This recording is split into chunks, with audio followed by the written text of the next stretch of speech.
salam sejahtera bro-bro. Jadi pada hari ini kita akan belajar tentang penyakit diabetes ataupun penyakit kencing manis. Okey, penyakit diabetes ni dia ialah sejenis penyakit jangka masa panjang yang disebabkan oleh badan kita ni tidak dapat menghasilkan insulin yang mencukupi, ataupun badan kita ni tidak dapat menggunakan insulin dengan betul. Okey, apakah itu insulin? Insulin dia adalah sejenis hormon yang kawal paras gula dalam darah kita, dan juga dia benarkan gula masuk ke dalam sel. Dengan ini dia boleh turunkan paras gula dalam darah kita. Okey, dan sekiranya paras gula tidak dapat dikawal disebabkan tiadanya insulin ini, paras gula dalam darah akan menjadi tinggi dan dia akan menyebabkan kerosakan yang lain kepada badan, terutamanya kepada saraf dan juga saluran darah. Okey, bila dia melibatkan saraf dan saluran darah, dia akan mendatangkan penyakit yang sangat berbahaya dan kritikal.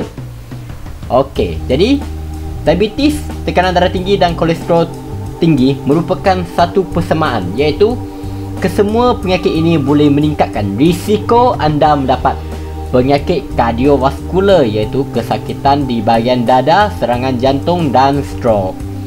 Okey, hari ini kita akan fokus kepada diabetes jenis yang pertama, iaitu di mana badan kita ataupun organ pankreas tidak dapat menghasilkan insulin sendiri. Okey, tadi kita dah belajar insulin itu untuk mengawal paras gula dalam darah kita. Jadi sekiranya badan kita tak dapat nak menghasilkan insulin ini, kita perlukan suntikan insulin sepanjang hayat sebab organ kita ni tidak berfungsi dengan baik. Okey, jadi cikgu dah terangkan tadi kan, insulin ialah hormon yang diperlukan untuk memastikan paras gula dalam darah kita ni normal. Jadi apabila kita makan makanan jenis karbohidrat, bahan kimia dalam usus kita ni dia akan pecahkan kepada glukos ataupun darah. Jadi sel sekitar usus kita ni akan serap gula itu ataupun glukos itu dan hantar dia ke saluran darah. Jadi darah yang ada glukos tu dia akan lalu pankreas. Jadi pankreas tu akan kesan darah kita ni ada kenaikan paras gula, dan pankreas pun akan menghasilkan insulin supaya dapat mengekalkan paras gula dengan normal. Okey, jadi diabetes jenis yang pertama ni dia selalunya berlaku kepada remaja dan juga sebelum umur 40 tahun.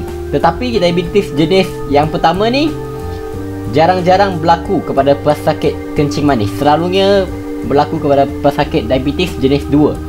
Kiranya persentage ataupun peratus diabetes jenis 2 adalah lebih banyak daripada peratus diabetes jenis pertama yang kita belajar sekarang ini. Okey, dan ini dia tidak boleh dicegah. Okey, jadi kalau badan kita tak dapat menghasilkan insulin, kesannya paras gula akan meningkat dengan mendadak.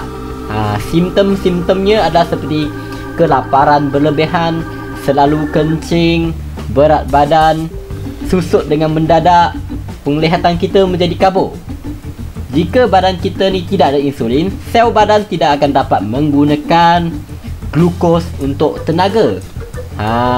Sebab kita punya badan ni perlukan tenaga. Tenaga juga perlukan glukos ataupun gula. Kira-kira kita perlukan juga gula, tetapi bukan dalam kuantiti yang sangat banyak.